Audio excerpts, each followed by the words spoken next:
It's Jonathan Aggoff here for Pro Boxing Fans. We're here in London. It's just announced Kell Brook and Amir Khan finally takes place February 19th in Manchester, live on Sky Sports box office.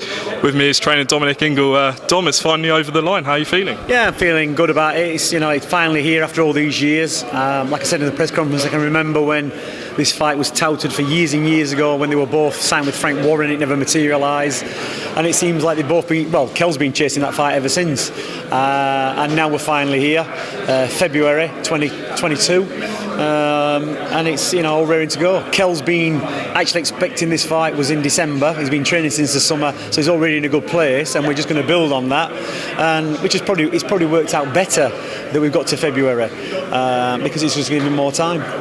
What do you think sort of the key factor with this fight now happening in February than compared to all the other times before when we've all spoken about it? Hey, listen, there's no key factors. Look, boxers just want to fight, win or lose. Look, you got to give Khan credit. He's been flattened and gone out on a stretcher out of rings. He's been asleep, and to get over that and get back in and do it again, takes some doing. He's never lost his confidence from it. It was a bad knockout against Canelo, and he looked great for the first couple of rounds, using his speed, but Canelo just timed him, let him burn himself out and then connected. And, fair play to Amir for taking this fight because, like I say, it's about 2 years since he last boxed. Maybe a year before that he boxed, same year he boxed Crawford. And he did all right until he got clipped. He did better than Kell, so to speak.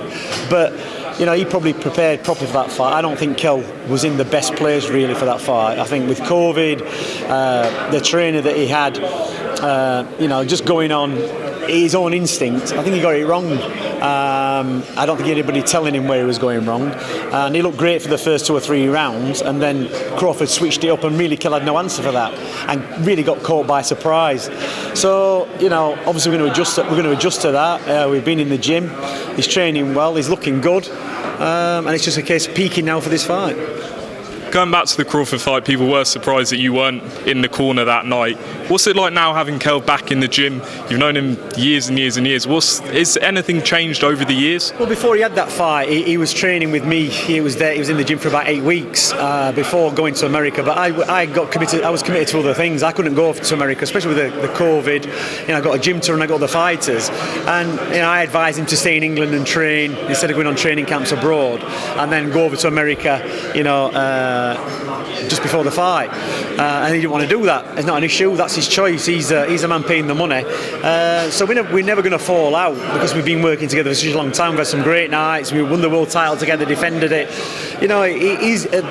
You're wrong time forgotten in boxing. When you finish as a boxer, they're talking about this fight being a legacy fight. Yes, it is. But 5 years after this fight's happened, nobody will be talking about it. Nobody's talking about Floyd Mayweather anymore, unless he's going to fight. Boxing and sport, you're quickly forgotten.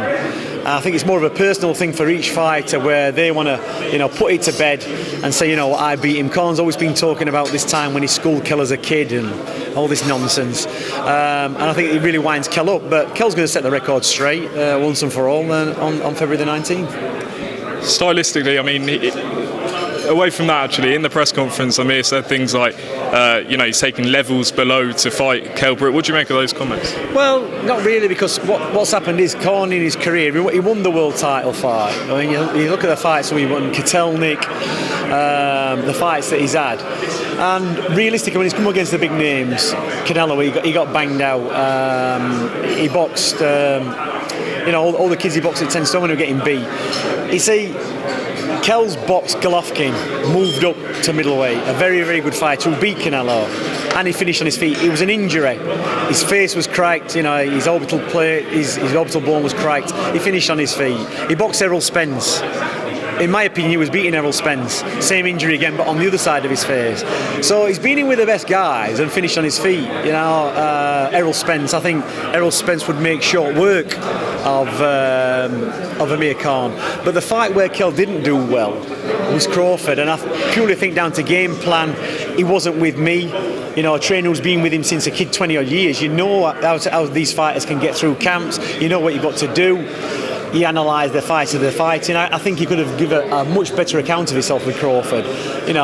Maybe lose on points or beat him on points, but not getting stopped like he did, because the shot he got hit with really was just a shot he didn't see. It was a southpaw right hand over Kell's jab. It's a shot what Kell usually catches southpaws with, or when he's boxing an orthodox fight, he catches he'll box southpaw and hit him with the same shot. He really got caught with one of his own shots. It was actually the same shot that he finished Mark DeLuca with, but from the left hand. So there's all these things, and sometimes fighters don't pick up on these things. It's just a case of fighting, getting fit, getting to weight, and having a fight. It's not about that at all. Not at that level. You can't make mistakes at that top level. You can make mistakes levels below, but not at that top level. So when Khan's talking about, he's coming down levels, no, he's not. He's actually been boxing probably at levels he shouldn't have been boxing at, in my opinion. He's took the big fights. He's took the big fights because there's more money there. He never got the Mayweather fight. But apart from Canelo, really, what big names has he boxed? Barrera when he was way past it. He boxed Kitelnik. He's boxed a few kids in America, but not massive big names. The biggest name he's boxed is Canelo and Crawford. So, like I say, it's just for banter as far as Khan's concerned. He's trying to wind Kell up. It doesn't really matter what he thinks about Kell or Kell thinks about him. It's all going to be decided on the night.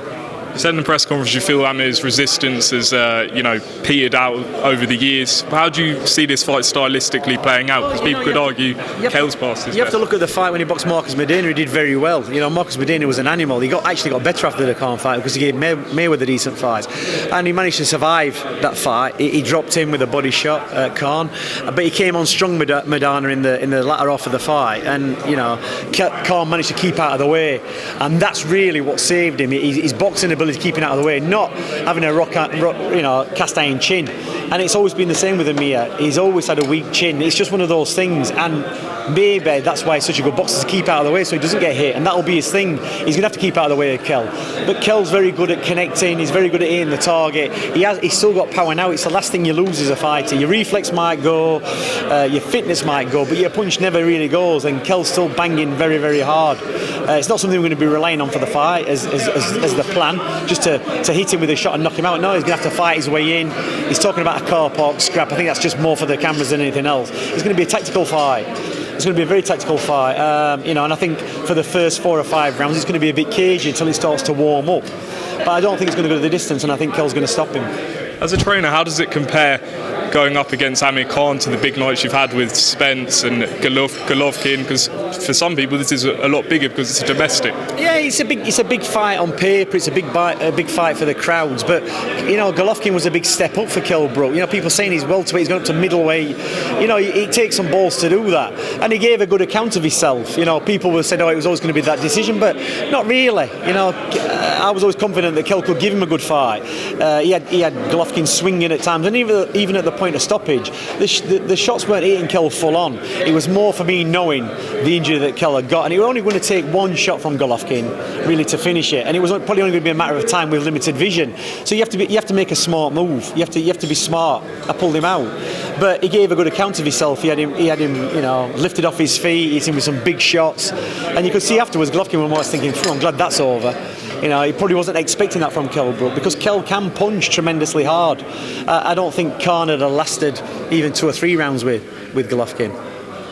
2 more, Dom, and then I'm done. Just an update on your stable. How's Kid Galahad doing? Yeah, he's all right. Obviously disappointed. Got caught with a shot. It happens in boxing. That's the exciting thing about boxing. He was coasting that fight. Maybe lost concentration for a minute. Maybe the weight affected him. Who knows? You never know. In a fight, he was looking good, and he's back to the drawing board. Is he likely to take the rematch, do you think? Yeah, the rematch is in place. He's got a rematch clause in there, so it's just down to whether he can sort it out.